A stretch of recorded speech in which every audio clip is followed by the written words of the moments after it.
நான் இருப்பேன் ஒரு நிலையம், என்னுடைய கடைகளுக்கு ஒரு நிலையம், என் பொண்ணையா அக்கி சட்டத்துக்கு ஒரு நிலையம்.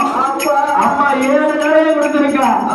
நான் எப்ப வருவேன் எப்ப போடுவேன் போவேன் யாருக்கும் தெரியாது.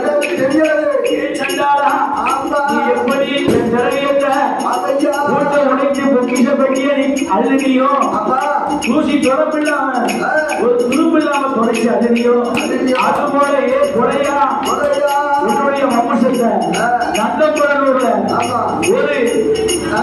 ஒரு இண்டச்செடி கூட இல்லாம உன்னுடைய வம்சத்தை கடவோடு கரு அழுகிற கருத்தப்பாடி சொல்லலாங்க. மாயாண்டி கொடுவரத்து மாயாண்டி நான் இல்ல என்ற 1000 பட்டங்களை